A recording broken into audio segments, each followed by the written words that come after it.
نحمدہ ونصلی ونسلم علی رسولہ الکریم فاما بعد اعوذ باللہ السمیع العلیم من الشیطان الرجیم بسم اللہ الرحمن الرحیم۔ پروگرام الرحیق المختوم کی 64ویں قسط کے ساتھ میں ہوں محمد عمر خان۔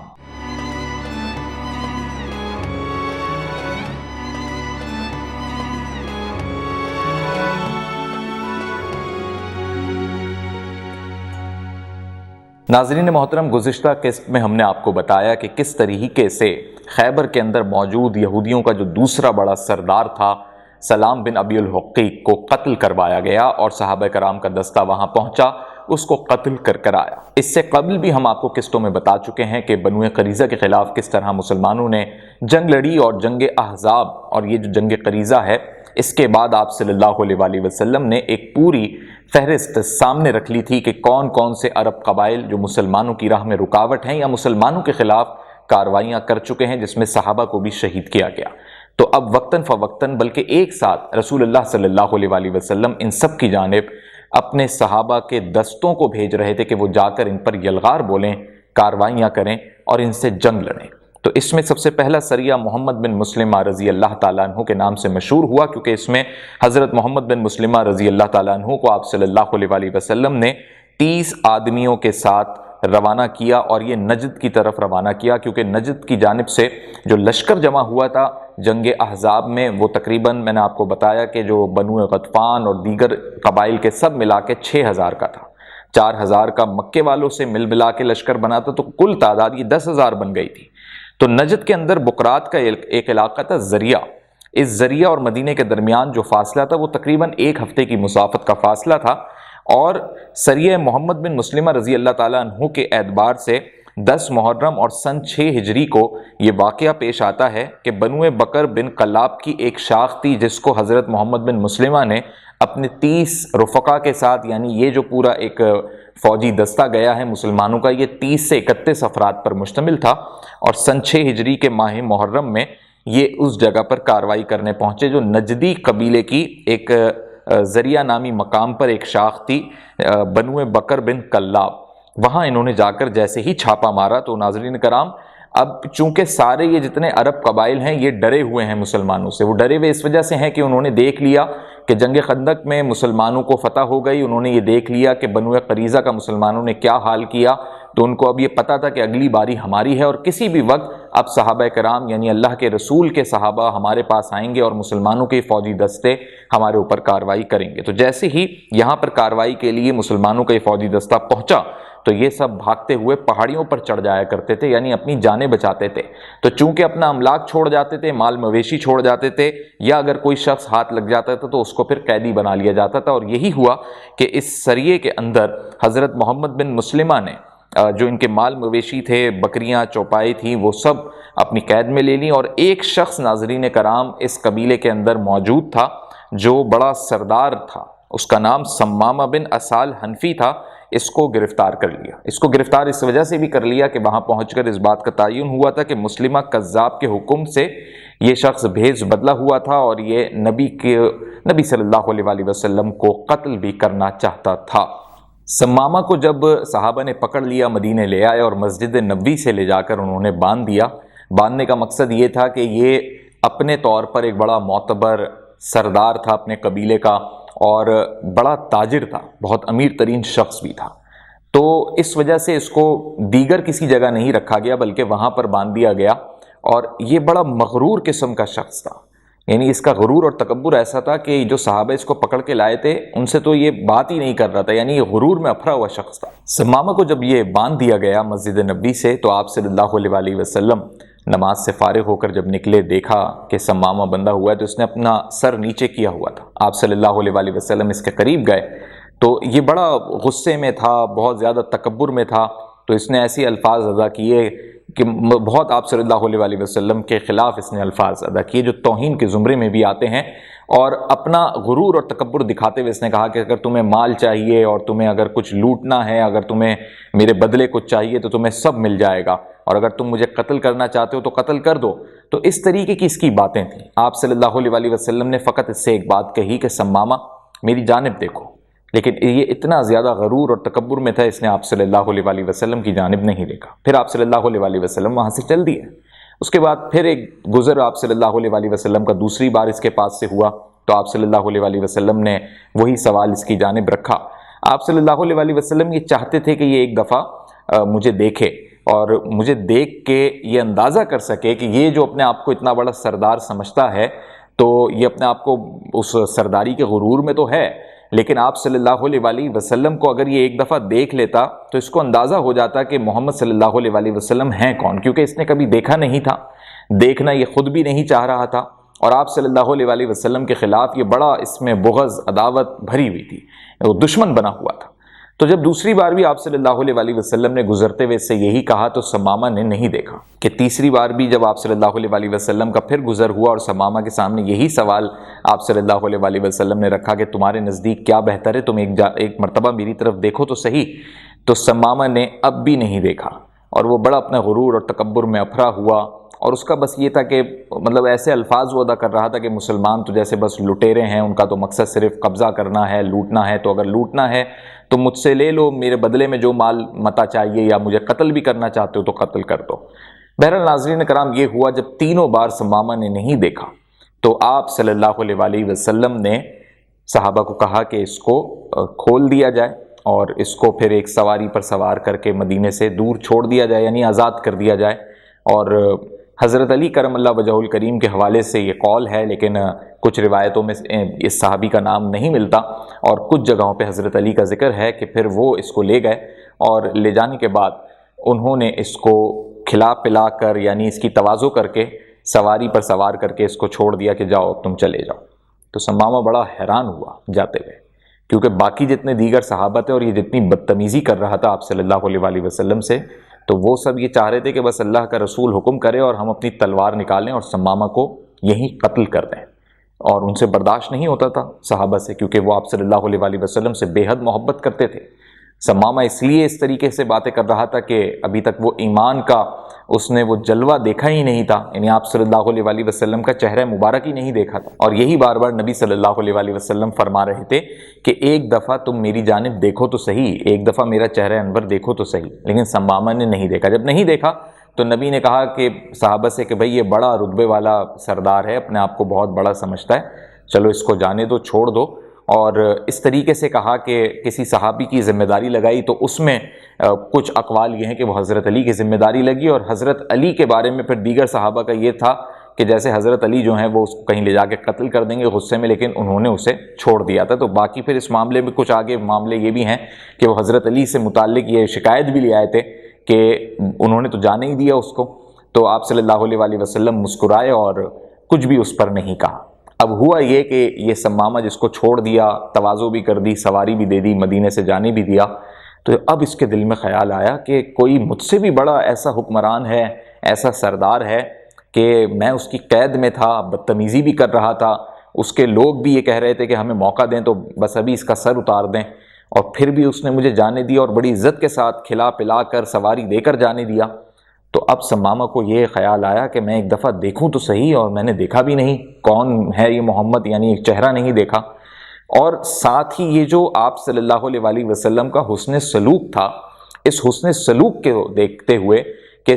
جو سردار ہوتے ناظرین کرام، یہ ان کے پروٹوکولز اور ان کا عرب میں ایک اسی قسم کا معاملہ ہوتا ہے کہ اگر وہ انہوں نے کوئی جنگی جرم کا ارتکاب نہیں کیا اور وہ صرف قید میں آ گئے ہیں، پکڑ میں آ گئے ہیں، تو ان کے ساتھ اسی طرح کا برتاؤ رکھا جاتا ہے کہ پھر ان کو اس حساب سے کارروائی کر کے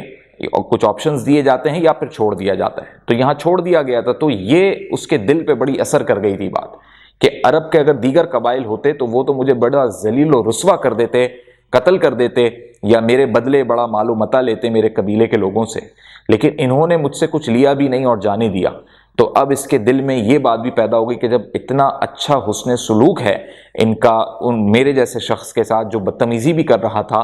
تو کیسے ان کا مذہب ہوگا، میں اس کو بھی پھر جانوں، اور کیا واقعی یہ دین جو ہے دین محمدی صلی اللہ علیہ وسلم بہت اچھا دین ہے۔ تو اب یہ پلٹ آیا۔ جب یہ پلٹ آیا تو آپ صلی اللہ علیہ وسلم صحابہ کے ساتھ نماز میں مصروف تھے، امامت فرما رہے تھے، اور جیسے ہی اس سے فارغ ہوئے آپ نماز سے، تو آپ صلی اللہ علیہ وسلم کو اس نے پہلی مرتبہ دیکھا، اور دیکھا تو پھر دیکھتا ہی رہ گیا۔ اللہ اکبر، آپ صلی اللہ علیہ وسلم کا حسن و جمال دیکھتا رہ گیا، آپ صلی اللہ علیہ وسلم کا چہرہ مبارک دیکھتا رہ گیا، کیا خوبصورت صورت کہ بس نگاہیں اس کی جم گئیں۔ اور پھر یہ آپ صلی اللہ علیہ وسلم کی خدمت میں حاضر ہوا اور مطلب بیٹھ گیا، اور بیٹھنے کے بعد بڑی درد مندی، انکساری اور عاجزی کے ساتھ اس نے کہا کہ اس سے پہلے جو ثمامہ آپ کے سامنے تھا اس کو بڑی اسلام سے اور آپ سے بغض تھی، عداوت تھی، لیکن تب تک اس ثمامہ نے آپ کا چہرہ نہیں دیکھا تھا، آپ کا حسن سلوک نہیں دیکھا تھا۔ اب آپ کا حسن سلوک بھی دیکھ لیا ہے اور آپ کے چہرے کی بھی زیارت ہو گئی، تو اب میں ایمان لانا چاہتا ہوں۔ پھر اللہ کے نبی نے اسے کلمہ حق پڑھایا، اور اس نے پھر کلمہ حق پڑھ کے اللہ پر اور اللہ کے رسول پر، آخری رسول پر ایمان لے آیا۔ اب جب یہ مسلمان ہوا تو اس کو پھر آپ صلی اللہ علیہ وسلم نے اپنے صحابہ میں شامل کر لیا، اور اب یہ حضرت ثمامہ رضی اللہ تعالیٰ عنہ ہو گئے۔ اور اس کے بعد پھر اس کے دل میں یہ خیال آیا کہ جو لوگ مسلمانوں کے خلاف ہیں ان کو اب میں مسلمانوں کی جانب سے جواب دوں۔ اور یہ چونکہ بڑا تاجر تھا تو اس نے سب سے پہلے تو یہ کیا کہ جو اہل مکہ تھے ان کو یہ بڑی تعداد میں اپنی کھیتی سے غلہ اور اناج دیتا تھا، تو اس نے وطن واپس جا کر یعنی مکے کے لیے سب سے پہلے یہ اعلان کروا دیا کہ غلے کی اب روانگی بند کر دی جائے گی۔ جب یہ اعلان ہوا تو قریش کے لوگ ڈر گئے کہ یہ کیا ہوا، ثمامہ کی جانب سے، اس کے پورے قبیلے کی جانب سے اب ہمیں اگر کھیتی نہیں ملے گی یا غلہ اناج نہیں ملے گا، ویسے ہی ہماری تجارتیں جو شام کے ساتھ ہوتی تھیں، حبشہ کے ساتھ ہوتی تھی، وہ متاثر ہوئی ہوئی ہیں، تو ہم کیسے کھائیں گے، کیسے پئیں گے؟ تو مکہ کے اندر ایک بڑی بے چینی پھیل گئی۔ تو چونکہ بہت سارے لوگ مہاجر صحابہ کے مکے کے اندر موجود تھے جو ایمان نہیں بھی لائے تھے لیکن رشتہ داریاں تھیں، تو انہوں نے اپنے رشتہ داریوں کے واسطے دیا اور مدینے یہ پیغام پہنچایا کہ محمد سے کہیے کہ ٹھیک ہے ہم ایمان نہیں لائے لیکن ہماری رشتہ داریاں تو ہیں اور یہاں بچے ہیں، عورتیں ہیں، تو برائے کرم ثمامہ کو یہ کہہ دیں کہ اس نے ایمان لانے کے بعد ہم پر اناج بند کر دیا ہے اور ہم پھر کیسے کھائیں پیئیں گے۔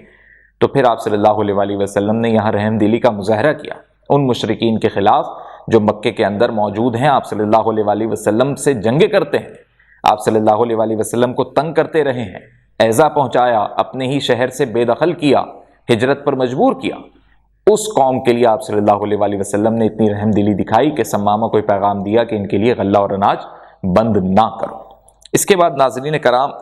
گزشتہ قسطوں میں نے آپ کو یہ بتایا تھا کہ 10 صحابہ کرام کو قتل کر دیا تھا، شہید کر دیا تھا، دھوکے سے لے گئے تھے نبی سے اجازت لے کر، اور جس علاقے میں، جس قبیلے میں یہ قتل ہوا تھا وہ بنو لحان تھا۔ تو اب نبی پاک صلی اللہ علیہ وسلم نے اپنے مزید صحابہ کا ایک دستہ ان کی جانب بھیجا کہ جا کر بنو لحان میں بھی کارروائی ہونی چاہیے، اور خود آپ صلی اللہ علیہ وسلم اس میں شریک ہوئے کیونکہ آپ کے پیارے صحابہ شہید ہوئے تھے، آپ صلی اللہ علیہ وسلم بے حد رنج میں تھے۔ اس وقت آپ صلی اللہ علیہ وسلم نے فوراً اس لیے بدلہ نہیں لیا تھا کہ اس وقت ان کے ساتھ دیگر قبائل بھی وہاں موجود تھے، اور مسلمان اگر اس وقت کارروائی کرتے تو وہ ایک بھاری کارروائی پڑتی، الٹا مسلمانوں کے لیے مشکل بن سکتی تھی۔ لیکن اب جنگ احزاب کے بعد ان کے قبیلے کے اندر بھی انتشار پیدا ہو گیا تھا، لہٰذا اب آپ صلی اللہ علیہ وسلم نے یہ طے کیا کہ ان کے علاقے کے اندر گھس کر اور ان کو قتل کیا جائے۔ جب آپ صلی اللہ علیہ وسلم ان کے علاقے کی جانب بڑھے تو آپ 200 صحابہ کو اپنے ساتھ لے کر گئے تھے، یعنی جو مسلمانوں کا لشکر تھا وہ 200 پر مشتمل تھا، اور کہا جاتا ہے کہ یہ جمادی الاول کا سن 6 ہجری کا واقعہ ہے۔ مدینے کا آپ نے تمام تر نظم و ضبط حضرت ابن ام مکتوم رضی اللہ تعالی عنہ کے سپرد کیا، اور جب آپ صلی اللہ علیہ وسلم نے اس جانب سفر کیا تو آپ صلی اللہ علیہ وسلم یلغار کرتے ہوئے امج اور اسفان کے درمیان بطن غران نامی ایک وادی میں جا پہنچے، جہاں پر در حقیقت صحابہ کو شہید کیا تھا۔ جب اس مقام کو آپ صلی اللہ علیہ وسلم نے دیکھا تو صحابہ کے لیے مغفرت کی دعا کی، لیکن آپ صلی اللہ علیہ وسلم کی آمد کی خبر اس بنو لحان کو ہو چکی تھی، ڈرے ہوئے تھے کہ ہم سے بدلہ لیا جائے گا، جو انہوں نے صحابہ کو بے دردی سے قتل کیا تھا اور دھوکے سے لے کر آئے تھے کہ ہمیں ایمان سیکھنا ہے، دین سیکھنا ہے، ان سے اسلام سیکھنا ہے، اور اپنے پاس لا کر بلوا کر پھر قبائل کے ذریعے قتل کروا دیا تھا۔ تو اس دوران یہ ہوا کہ بنو لحان کے لوگ جو ہیں وہ وہاں سے فرار ہو گئے، نکل گئے، اور پھر آپ صلی اللہ علیہ وسلم نے اسفان والی جگہ پر ہی جہاں پر صحابہ کو قتل کیا گیا تھا، شہید کیا گیا تھا، وہیں پر قصد کیا، اور وہیں پر آپ صلی اللہ علیہ وسلم تقریباً 2 ہفتے یا اس سے کچھ کم عرصہ وہیں پر رکے، اور پھر 2 ہفتے کے بعد واپسی آپ کی مدینہ ہو گئی۔ اس کے بعد ناظرین کرام ایک اور سریہ تاریخ اسلام میں سریہ غمر کے نام سے ہے، اور اسی ربیع الاخر کی سن 6 ہجری میں پیش آیا تھا کہ حضرت عکاشہ بن محسن رضی اللہ تعالیٰ عنہ کو 40 افراد کے ساتھ بھیجا تھا، اور یہ بنو اسد کا ایک قبیلہ تھا، اس کے قریب ایک چشمہ پھوٹتا تھا، وہاں پر یہ جا کر پہنچے۔ تو وہاں جیسے ہی پہنچے تو جیسے ہی اب مسلمانوں کی آمد کی خبر ملتی تھی تو یہ تمام تر جو مشرکین یا کفار تھے، جو غیر مسلم عرب قبائل تھے، وہ ڈر ڈر کے بھاگ جایا کرتے تھے اور اپنا مال مویشی سب چھوڑ جایا کرتے تھے۔ لہٰذا 200 اونٹ ان کے ہاتھ لگے اور پھر حضرت عکاشہ 200 اونٹ لے کر واپس آ گئے، کسی کا کوئی قتل نہیں ہوا، اور یہ تمام تر مشرکین کفار وہاں سے فرار ہو گئے۔ اس کے بعد ایک سریہ پیش آیا ذوالقصاء کے نام سے، یہ 2 دفعہ پیش آیا۔ پہلی دفعہ اسی مہینے میں ایک طرف جس طریقے سے آپ صلی اللہ علیہ وآلہ وسلم نے بنو اسد کی طرف حضرت عکاشہ کو روانہ کیا تھا، تو دوسری فوج، دوسرا لشکر حضرت محمد بن مسلمہ کی سربراہی میں 10 افراد کا لشکر تھا۔ یہاں یہ افراد کم تھے تو اس وجہ سے یہ الٹی کاروائی پڑ گئی، اور اس طرح پڑی کہ یہ 10 افراد جب وہاں پہنچے ذوالقصاء کی جانب، تو وہاں پہنچے تو بنو سالبہ کے دیار میں واقع ایک یہ جگہ تھی، اور وہاں پر تقریباً 100 کے قریب دشمن چھپے ہوئے تھے، اور یہ صحابہ 10 تھے۔ تو جب ان کا آپس میں آمنا سامنا ایک دم ہوا تو 10 صحابہ تعداد میں کم تھے، وہاں سے اچانک 100 نے دھاوا بول دیا، تو اس میں 9 کے 9 صحابہ شہید ہو گئے، اور حضرت محمد بن مسلمہ جو کمانڈ کر رہے تھے ان 10 صحابہ کے دستے کی، وہ بے حد زخمی ہوئے، لیکن وہ زخمی حالت میں ہی مدینہ واپس پہنچے، اور جیسے ہی واپس پہنچے تو آپ صلی اللہ علیہ وآلہ وسلم نے اب دوسرا لشکر فوراً روانہ کیا، تو وہ سریہ ذوالقصاء دوم کہلاتا ہے۔ اور اس وقت حضرت محمد بن مسلمہ کے رفقا کی شہادت کے بعد اسی مہینے میں چند ہی دن کے بعد حضرت ابو عبیدہ رضی اللہ تعالیٰ عنہ کی سربراہی میں پھر یہ لشکر گیا۔ اب 40 افراد گئے تھے، تو جب 40 افراد وہاں پر پہنچے اور وہی بنو سالبہ کے دیار میں جیسے ہی پہنچے تو پھر اب وہ تمام تر لوگ جو وہاں پر پہلے سے موجود تھے، جو دشمن موجود تھے، اب وہ بھاگ نکلے، اور اب ان میں اتنی ہمت نہیں تھی کہ وہ ان 40 صحابہ کا مقابلہ کر سکیں، حالانکہ ابھی بھی وہ تعداد میں زیادہ تھے، لیکن اب مسلمانوں سے ان کی ڈر اور ہیبت کا یہ عالم تھا کہ وہ ایسے بھاگے کہ ان کا مال مویشی بھی، بکریاں بھی، بس وہی ہاتھ میں آئیں، اور ان کو لے کر واپس حضرت عبیدہ رضی اللہ تعالیٰ عنہ واپس آ گئے۔ پھر ناظرین کرام، آپ صلی اللہ علیہ وآلہ وسلم کے ایک منہ بولے بیٹے ہیں حضرت زید بن حارثہ، ان کو آپ صلی اللہ علیہ وآلہ وسلم نے 2-3 سمجھیں کہ کاروائیوں کا حکم دیا، جس میں ایک سریہ ہمبوم ہے۔ یہ بھی ربیع الاول سن 6 ہجری کے آخر میں ہی پیش آیا، اور حضرت زید وہاں پہنچے تو قبیلہ مزینہ کی ایک عورت تھی جس کا نام حلیمہ تھا، اس کو گرفتار کیا، اس سے کچھ انفارمیشن لی، اطلاعات لیں، اور بنو سلیم کے ایک مقام کا پتہ لگایا، وہاں پہنچے، یعنی ان قبائل کا پتہ لگایا جو مسلمانوں کے خلاف لڑے تھے جنگ احزاب میں، اور جیسے ہی وہاں پہنچے تو ان لوگوں کو بھی خبر ہو گئی اور وہ بھی وہاں سے بھاگے، تو ان کے بھی مویشی اور بکریاں ہاتھ میں آئے، لیکن کچھ قیدی بھی ہاتھ میں آئے اور ان کو قیدی بنا لیا۔ اور اس عورت کو رسول اللہ صلی اللہ علیہ وآلہ وسلم نے جب حضرت زید واپس آ گئے تو یہ عورت ساتھ قیدی بنا کر لے آئے تھے، تو اس عورت کو آپ صلی اللہ علیہ وآلہ وسلم نے آزاد کیا اور اس کی پھر شادی کروا دی۔ اس کے بعد ناظرین کرام، جب حضرت زید بن حارثہ آ گئے تو آپ صلی اللہ علیہ وآلہ وسلم نے اپنے پیارے بیٹے حضرت زید بن حارثہ کو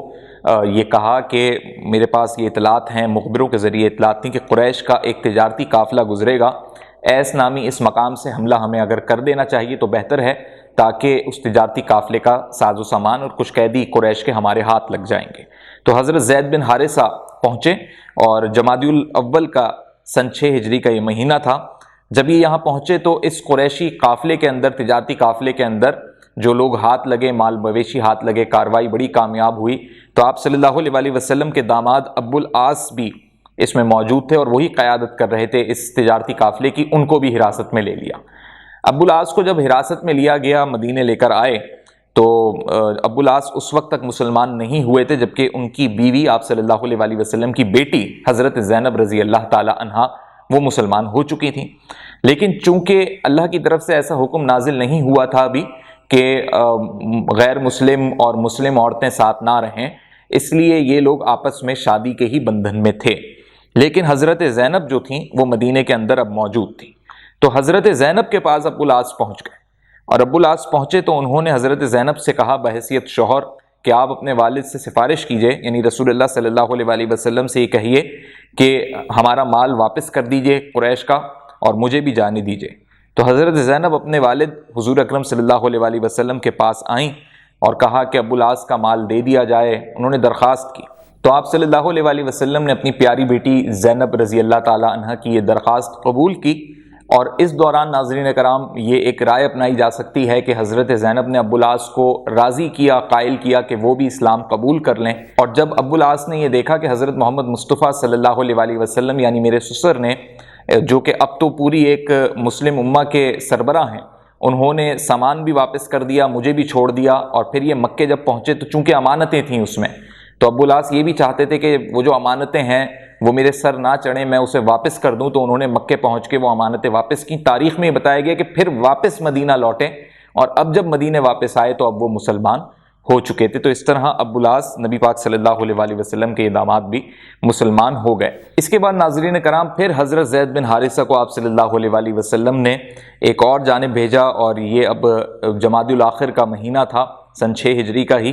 ترک نامی ایک جگہ تھی عرب میں، وہاں بھیجا گیا، بنو سالبہ کے قریب تھی۔ حضرت زید اپنے ساتھ 15 آدمیوں کو لے کر گئے تھے، یعنی مسلمانوں کا یہ 15 افراد پر مشتمل دستہ تھا، اور جیسے ہی یہ پہنچے تو اس جگہ پر بدو موجود تھے، وہ عرب لٹیرے موجود تھے جنہوں نے جنگ احزاب میں بھی کفار کا ساتھ دیا تھا اور مسلمانوں کے خلاف تھے۔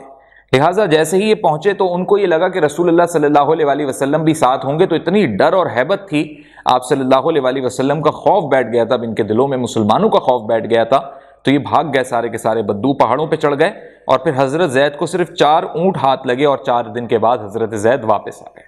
حضرت زید آپ صلی اللہ علیہ وسلم کے منہ بولے بیٹے ہیں، تو آپ صلی اللہ علیہ وسلم نے مسلسل 2 سے 3 4 سریوں میں ان کو بھیجا، اور پھر حضرت زید کو ایک اور جگہ بھیجا وادی القرا میں۔ اب رجب کا مہینہ لگ گیا تھا، سن 6 ہجری تھی، تو وادی القرا کی جانب جب روانہ ہوئے تو مقصد یہ تھا کہ وہاں جا کے دشمن کی نقل و حرکت کا پتہ لگایا جائے۔ تو ہوا یہ ناظرین کرام کہ وادی القرا کے باشندوں نے صحابہ پر حملہ کر دیا، اور اس میں 9 صحابہ شہید ہو گئے اور صرف 3 بچ سکے۔ حضرت زید بھی اس میں محفوظ رہے اور 3 صحابی واپس آئے، اس طرح 9 صحابہ کی یہاں پر شہادت ہو گئی۔ اس کے بعد ناظرین کرام اسی مہینے میں، رجب کے مہینے میں، ایک اور واقعہ پیش آتا ہے، اور وہ واقعہ یہ پیش آتا ہے کہ حضرت جابر رضی اللہ تعالیٰ عنہ سے بیان ہے کہ نبی صلی اللہ علیہ وسلم نے پھر 300 صحابہ پر مشتمل ایک پورا لشکر تیار کیا، اور اس کے امیر ابو عبیدہ جرح رضی اللہ تعالیٰ عنہ کو مقرر کیا، اور مقصد یہ تھا کہ قافلے کا ایک پتہ لگانا تھا جو قریش کا قافلہ تھا، اور اس قافلے کو پتہ لگا کے بس معلومات لانی تھی۔ لیکن اب یہاں پر کچھ ایمان افروز واقعات پیش آئے۔ وہ اس طرح پیش آئے کہ جس جگہ پر یہ لوگ جا کر پہنچے اور یہ انتظار میں تھے کہ وہاں سے قافلہ گزرے گا، تو اب انہوں نے وہاں پر انتظار کرنا تھا، اور یہ جو تعداد میں نے آپ کو بتائی 300 سواروں کی یہ جمعیت تھی، یعنی 300 اس میں افراد موجود تھے۔ تو ہوا ناظرین کرام یہ کہ ایک جگہ ایسی تھی کہ جہاں پر یہ پڑاؤ ڈال کر بیٹھ گئے، لیکن کھانے پینے کا کوئی انتظام نہیں تھا۔ تو کھانے پینے کا جب انتظام نہیں تھا تو پہلے یہ ہوا کہ ان کے پاس جو اونٹ تھے وہ سواری کے اونٹ تھے، ان کو انہوں نے ذبح کرنا شروع کیا۔ 300 افراد تھے، تو پہلے 3 اونٹ ذبح کیے، پھر اگلے روز 3 اونٹ ذبح کیے، پھر کچھ روز کے بعد 3 اونٹ ذبح کیے۔ تو اس کے بعد پھر ابو عبیدہ نے منع کر دیا کہ اب مزید اونٹوں کو ذبح نہ کریں۔ 9 اونٹ ذبح ہو چکے تھے، وہ سواری کے اونٹ تھے، واپس بھی جانا تھا۔ تو اس کے بعد ناظرین کرام یہ ہوا کہ بھوک لگ رہی تھی، اور کافی دن کا یہ پڑاؤ تھا، اور کب وہ قافلہ قریش کا گزرے گا اس کی معلومات لینی تھی بس، لیکن اس کا علم نہیں ہو رہا تھا۔ اور اتنا بڑا لشکر اس لیے بھیجا گیا تھا کہ اگر وہ قافلہ بڑا ہوا اور کوئی غزوہ پیش آ گئی، کوئی سریہ پیش آ گیا تو افراد زیادہ ہوں، لیکن ان افراد نے کتنے دن پڑاؤ کرنا ہے، ان کی خوراک کا انتظام مکمل نہیں تھا۔ تو اب صحابہ بڑے بے چین ہوئے، پریشان ہوئے، بھوک سے بے حال ہوئے، 9 اونٹ اپنے ذبح بھی کر چکے ہیں، اب سمجھ نہیں آ رہا کیا کریں۔ تو ایک ایسا وقت آیا ناظرین کرام کہ اسی علاقے میں کچھ پتے تھے جن پہ مٹی اور گرد جمی ہوئی تھی، تو صحابہ نے بالآخر ان پتوں کو جھاڑ جھاڑ کے کھانا شروع کر دیا، یعنی صاف کر کے۔ تو اس وجہ سے اس سریے کا نام خبط پڑ گیا۔ عربی میں خبط کہتے ہیں ایسے پتوں کو جنہیں جھاڑا جائے، جھڑے ہوئے پتے۔ تو اب صحابہ پہ بھوک کا یہ عالم تھا، لیکن اللہ پہ توکل کیا، پتے کھانے لگ گئے صحابہ، اور کچھ دن تک یہی صورتحال رہی، لیکن بھوک ناقابل برداشت رہی۔ تو اللہ نے ایسی مدد کی ان سے کہ وہیں ایک سمندر قریب میں تھا جس جگہ انہوں نے پڑاؤ ڈالا ہوا تھا، تو اس سمندر میں سے ایک بہت بڑی مچھلی نکل کر آ کر باہر گر گئی، اور عرب میں اس مچھلی کو عنبر کا نام دیا جاتا ہے۔ عنبر نامی ایک بہت بڑی مچھلی تھی، اور ناظرین کرام تقریباً مہینے کے قریب ان کا یہ پڑاؤ تھا۔ تو اب آپ اس سے اندازہ کیجئے کہ یہ اتنی بڑی مچھلی نکلی کہ صحابہ یہ فرماتے ہیں رضوان اللہ تعالی اجمعین کہ انہوں نے آدھے مہینے تک اس مچھلی کو کھایا، یعنی 2 ہفتے تک سیر ہو کر اس مچھلی کا گوشت کھاتے رہے اور تب بھی ختم نہیں ہوا پورا گوشت، اور اس مچھلی کا تیل نکلتا تھا اور اس تیل کو وہ اپنے جسم پہ لگا لیا کرتے تھے، کیونکہ اتنے دن بھوک کی وجہ سے ان کے جسموں کی حالت بھی خراب ہو رہی تھی، جو جلد تھی وہ خراب ہونے لگی تھی، دھوپ میں تھے، صحرا میں تھے۔ تو اس مچھلی سے اللہ نے ان صحابہ کرام کی مدد کی اور اللہ نے ان کو وہ تحفے کے طور پہ عنایت کی تاکہ ان کی خوراک کا انتظام مکمل ہو۔ اور حضرت ابو عبیدہ کا یہ فرمان ہے اس میں کہ اس کی پسلی کا ایک کانٹا انہوں نے لیا اور لشکر کے اندر جو سب سے لمبا آدمی تھا اور سب سے لمبا اونٹ تھا، اس سب سے لمبے اونٹ پہ اس سب سے لمبے آدمی کو بٹھایا اور پھر اس پر جب وہ سوار ہو گیا تو اس کو وہ کانٹا دیا، تب بھی وہ کانٹا اس آدمی کے سر سے اونچا جا رہا تھا۔ یعنی یہ اتنی بڑی مچھلی تھی کہ اس کا کانٹا ہی آپ اندازہ کر لیجئے کہ اگر ایک لمبا ترین اونٹ ہوگا اور اس پہ ایک لمبا ترین آدمی بیٹھا ہوگا، کم و بیش ہم 10 فٹ بھی اندازہ کر لیں تو 10 فٹ سے بھی اونچا اس کا کانٹا تھا۔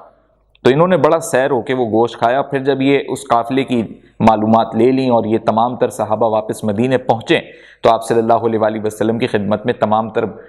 واقعات بیان کیے اور مچھلی کا بتایا کہ اتنی بڑی مچھلی سمندر سے نکلی اور پھر ہم نے اس کا گوشت کھایا اور کھاتے ہی رہے۔ تو آپ صلی اللہ علیہ وآلہ وسلم نے فرمایا کہ وہ اللہ کی طرف سے تم لوگوں کے لیے مدد تھی، وہ رزق اللہ نے خود دیا اور اللہ نے تمہارے لیے ایک بڑی چیز برآمد کی۔ تو آپ صلی اللہ علیہ وآلہ وسلم نے خواہش ظاہر کی کہ کاش میں بھی اس کا گوشت چکھ لیتا، کھاتا، کیونکہ اللہ کی طرف سے وہ سمندر میں سے نکلا ہوا تحفہ ہے۔ تو اتنا گوشت تھا ناظرین کرام اس مچھلی کا کہ صحابہ اس کا گوشت لے آئے تھے اپنے ساتھ کچھ بچا کے، تو وہ آپ صلی اللہ علیہ وآلہ وسلم کی خدمت میں پیش کیا گیا۔ آپ صلی اللہ علیہ وآلہ وسلم نے بھی اس گوشت کا ذائقہ چکھا اور بہت ہی لذیذ وہ مچھلی تھی۔ تو اللہ ناظرین کرام اپنے محمد صلی اللہ علیہ وآلہ وسلم کے صحابہ کی اس طرح مدد کرتا رہا، یعنی ایمان والوں کی، مومنین کی اللہ کی جانب سے یوں مدد ہوتی رہی۔ تو ناظرین کرام اس طرح یہ تمام تر وہ فوجی مہمات اور وہ کاروائیاں ہوئیں جس میں زیادہ تر حضرت زید بن حارثہ شریک رہے، اور ان کاروائیوں کا مقصد یہ تھا کہ وہ تمام تر عرب قبائل اور وہ لوگ جو جنگ احزاب میں مسلمانوں کے خلاف اکٹھے ہوئے تھے ان کے ساتھ یہ ایک بدلے کی بھی کارروائی تھی اور اللہ کے راستے میں رکاوٹ ختم کرنے کی بھی کارروائی تھی۔ تو ایک اور کارروائی جو بہت مشہور ہوئی غزوہ موریسی کے نام سے، اور یہ غزوہ بنی المصطلق کے مقام پر پیش آئی تھی، اور یہ صرف کارروائی اتنی بڑی یہ غزوہ نہیں ہے، اتنی بڑی یہ جنگ نہیں ہے، لیکن اس سے منسوب کچھ واقعات ایسے ہیں جو تاریخ اسلام میں انتہائی اہمیت کے حامل ہیں، اور منافقوں کا کردار اور رئیس المنافقین کا کردار اس میں کھل کر سامنے آیا۔ تو یہ جو غزوہ تھی اگلی قسط میں ہم آپ کو اس کا احوال بتائیں گے، اور اس سے واپسی پر جو کچھ واقعہ پیش آیا اور کس طرح منافقوں نے آپ صلی اللہ علیہ وآلہ وسلم کے خلاف اس پر پروپیگنڈا کیا، یہ ساری باتیں اگلی قسط میں آپ کے سامنے رکھی جائیں گی۔ اس قسط میں بیان کرتے ہوئے اگر جانے انجانے میں مجھ سے کوئی غلطی سرزد ہوئی ہے تو میں اللہ کے حضور معافی کا طلبگار ہوں۔ السلام علیکم ورحمۃ اللہ۔